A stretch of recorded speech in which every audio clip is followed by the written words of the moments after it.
¿Qué tal, queridos amigos? Les habla el pastor Julio Toro. Es una bendición compartir de las enormes riquezas contenidas en el reino de los cielos.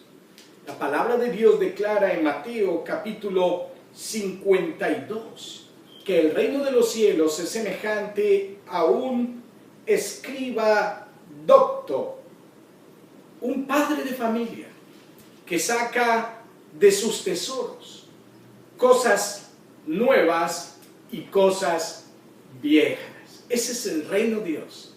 Es un tesoro inagotable. Es un tesoro del cual debemos extraer su contenido. Recordamos lo que dicho en Colosenses capítulo 2, versículo 3, que las riquezas del reino están contenidas en nuestro Señor Jesucristo. Hoy voy a compartir un tema reflexivo que espero que lo estudies después de meditarlo y oírlo. Lo he titulado "No sabéis lo que pedís". En el Evangelio de San Lucas, capítulo 17, versículo 20, la palabra de Dios registra que un grupo de fariseos en los últimos días de la vida de Jesús se acercaron con una pregunta diciendo: ¿cuándo ha de venir el reino de Dios? Jesús les respondió y dijo: el reino de Dios no vendrá con advertencia, ni dirán helo aquí o helo allí, porque el reino de Dios está entre vosotros. La versión Dios habla hoy dice que el reino de Dios no vendrá con manifestaciones visibles, con manifestaciones espectaculares que impresionan a los hombres. Estos fariseos preguntaron a Jesús una pregunta extraordinaria: ¿cuándo ha de venir el reino? Jesús llevaba 3 años caminando entre los judíos. La hermosura del carácter del rey y el Señor del reino estaba entre ellos, pero ellos no podían discernir el rey ni el reino, porque sus concepciones y preconcepciones acerca del reino de Dios estaban confundidas. Días después, al pasar a Lucas capítulo 18, versículo 34, Jesús está hablando con los discípulos mientras van subiendo a Jerusalén. Comenzando desde el versículo 31 del capítulo 18, dice la palabra: tomando Jesús a los 12, les dijo: he aquí subimos a Jerusalén, y se cumplirán todas las cosas escritas por los profetas acerca del Hijo del Hombre. Pues será entregado a los gentiles y será escarnecido, afrentado y escupido. Y después que les hayan azotado, le matarán, mas al tercer día resucitará. Esto fue en ocasión de la última Pascua, cuando iban subiendo a Jerusalén. El versículo 34 recalca algo muy importante. Dice: pero ellos nada comprendieron de estas cosas, y esta palabra les estaba encubierta, y no entendían lo que decían. Si pasamos al capítulo 19, versículo 11, vamos a entender por qué los discípulos no entendían esta declaración de Jesús. En el versículo 11 del capítulo 19 de Lucas, la palabra de Dios registra: oyendo estas cosas, prosiguió Jesús y dijo una parábola. Por cuanto estaba cerca de Jerusalén, y ellos pensaban que el reino de Dios se manifestaría inmediatamente. Pienso que aquí está la respuesta. Ellos pensaban que el reino de Dios y su manifestación gloriosa se haría visible en Jerusalén. Aquí estaba el error. Creo que tanto los fariseos como los discípulos de Cristo tenían un problema.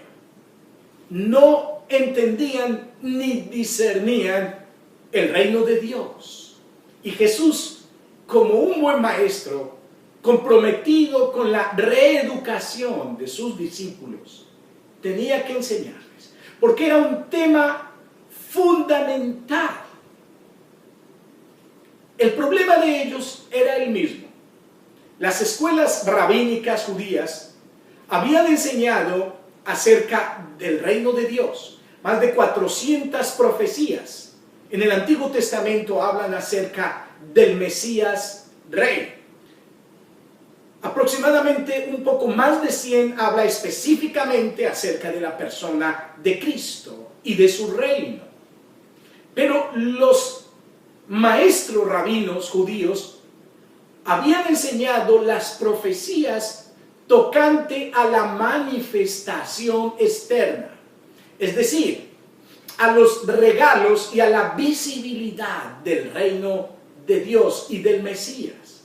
Pero habían dejado de entender y comprender la riqueza del reino en el contenido de la humildad, del quebrantamiento, de la sujeción voluntaria a la voluntad de Dios.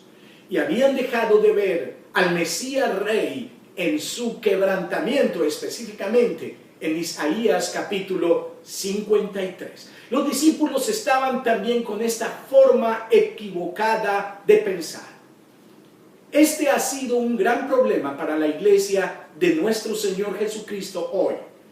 Se nos ha vendido una idea del reino de Dios de manifestación.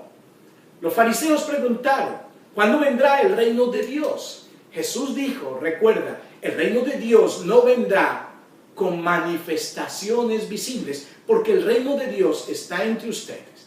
Es fundamental entender lo que Jesús quiso decir para entender y comprender la grandeza del significado del reino. Si vamos al Evangelio de Marcos capítulo 10, dice la Biblia que en este contexto, dos de los discípulos, Jacob y Juan, hijos de Zebedeo, se acercaron a Jesús con una gran pregunta. Quisiéramos que nos hagas lo que pidiéramos. Marcos capítulo 10, versículo 35. Jesús les dijo, ¿qué queréis que os haga? Ellos dijeron, concédenos que en tu gloria nos sentemos el uno a tu derecha y el otro a tu izquierda. Entonces Jesús les dijo, no sabéis lo que pedís. ¿Podéis beber del vaso que yo he de beber y ser bautizados con el bautismo que yo he de ser bautizado? Ellos respondieron, podemos. Jesús dijo, a la verdad, del vaso que yo he de beber, beberéis, y con el bautismo con que yo soy bautizado, seréis bautizados. Pero el sentaros a mi derecha y a mi izquierda no es de mi dar. Es muy importante. Es en este contexto que los discípulos, específicamente Santiago y Juan, pero el corazón de todos los discípulos estaba contaminado por esta misma inquietud. Subimos a Jerusalén y ellos piensan que el reino de Dios llegará. Como estos discípulos no están transformados por la renovación de su entendimiento, piensan como hombres. La iglesia en manos de hombres sin transformar no es útil al reino de Dios ni a nuestro Señor Jesucristo.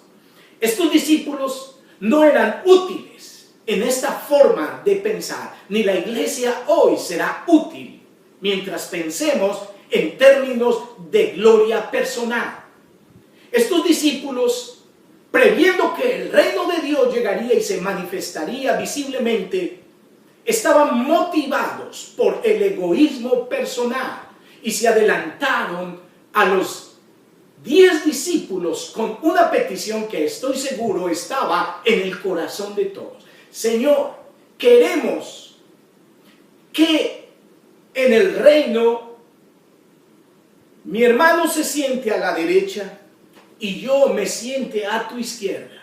Poder, grandeza, gloria personal, manipulación de la autoridad y la bendición. ¿No es eso un cuadro de lo que hoy se mira en la iglesia? Lamentablemente es símbolo de una inmadurez y de una iglesia no reeducada por el Espíritu de Dios. Jesús, como transformador y reeducador, tenía que corregir esta perspectiva equivocada. Y Jesús dijo: ¿no sabéis que los que lideran las naciones y los que son tenidos en autoridad y dignidad ejercen su autoridad para su propia conveniencia? Pero entre ustedes no ha de ser así, sino el que quiera ser el mayor entre ustedes será vuestro servidor. Como el Hijo del Hombre no vino para ser servido, Marcos 10:45, sino para servir y dar la vida en rescate por muchos. De manera que el que quiera de vosotros ser el primero, será el siervo de todos. ¿Tú quieres saber qué significa la grandeza en el reino? La abnegación total, el servicio voluntario y agradecido ante el Rey de Gloria. Jesús dijo a estos hombres algo fundamental, y con esto te llevo a la última reflexión. El reino de Dios es de siervos. Solo los siervos llegan a ser grandes en Él, como lo dijo nuestro Señor, porque esa fue la norma. Servicio, entrega voluntaria. Jesús dijo a estos dos discípulos: no sabéis lo que pedís. Ese es el tema de mi reflexión. No sabéis lo que pedís. Ellos pidieron equivocadamente. Estaban engañados por su naturaleza egoísta. Ellos percibieron el reino de Dios para la propia manipulación y uso personal. Esto es equivocado.